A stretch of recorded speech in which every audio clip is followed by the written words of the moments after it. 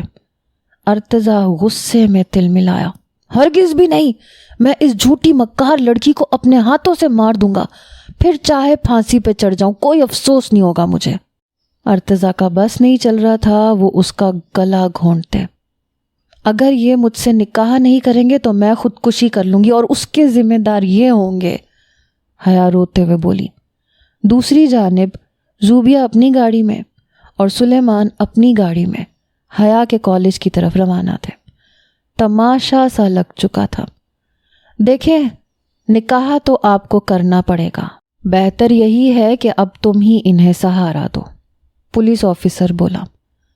مجھے پھانسی منظور ہے، ارتضیٰ اپنی بات پہ قائم تھا۔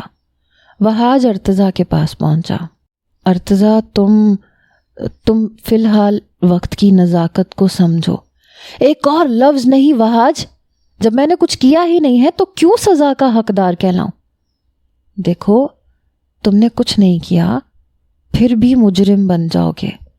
اس کا باپ تمہیں چھوڑے گا نہیں، ایک بچہ بھی ہے تمہارا، اور اگر اس لڑکی نے خود کو کچھ کر لیا تو رومی کا نہ جانے کیا حشر کریں گے یہ لوگ۔ رومی کے نام پہ ارتضیٰ کا دل تڑپا تھا، نفرت سے اس نے حیا کی طرف دیکھا۔ پہلی بار گاڑی ٹریفک جام میں پھنس جانے کی بے چینی نے سلیمان صاحب کا بی پی آخری حد تک بڑھایا تھا۔ بے قراری کا یہ عالم تھا کہ وہ اڑ کے حیا کے پاس جا پہنچے اور ارتضیٰ کا خون اپنے ہاتھ سے کر دیں۔ ڈرائیور، گاڑی کا ہارن بجاؤ، کچھ بھی کرو، باہر نکل کے روڈ کھلواؤ، سلیمان دھاڑ کے بولے۔ ڈرائیور گاڑی سے نکل گیا۔ فل ایئر کنڈیشن کار میں بیٹھے سلیمان پسینے سے شرابور تھے۔ دوسری طرف زوبیہ کی جان پہ بنی ہوئی تھی۔ وہ پنڈی سے اسلام آباد پہنچ رہی تھیں اور راستہ خاصا طویل تھا۔ دل ڈوبا جا رہا تھا۔ میڈیا کو کیا جواب دیں گی، دنیا کو کیا منہ دکھائیں گی۔ ایک مولانا کا انتظام بھی ہو چکا تھا۔ نکاح کے نام پر حیا نے اپنی ضد منوا لی تھی۔ کیوں کیا تھا اس نے یہ سب، کوئی نہیں جانتا تھا۔ اتنی ذلت اور اہانت والا نکاح شاید ہی کسی کا ہوا ہو۔ سائن کرتے ہوئے ارتضیٰ نے کئی بار نفرت سے اس لڑکی کو دیکھا تھا جو کم عمر تھی، اس کی شاگردہ تھی، لیکن چال باز تھی۔ اسے کبھی اس حیثیت سے وہ سوچ بھی نہیں سکتا تھا جس رشتے میں وہ زبردستی اس کے ساتھ جڑ چکی تھی، اور وہ بھی اس الزام کے ساتھ۔ نکاح بھی لائیو دکھایا گیا تھا۔ زوبیہ یہ دیکھ کر ہاتھ پاؤں چھوڑ بیٹھی تھی، لیکن سلیمان نکاح ہوتے ہی پہنچ چکے تھے، اس بات سے بے خبر کہ حیا سلیمان کے بجائے حیا ارتضیٰ بن چکی ہے۔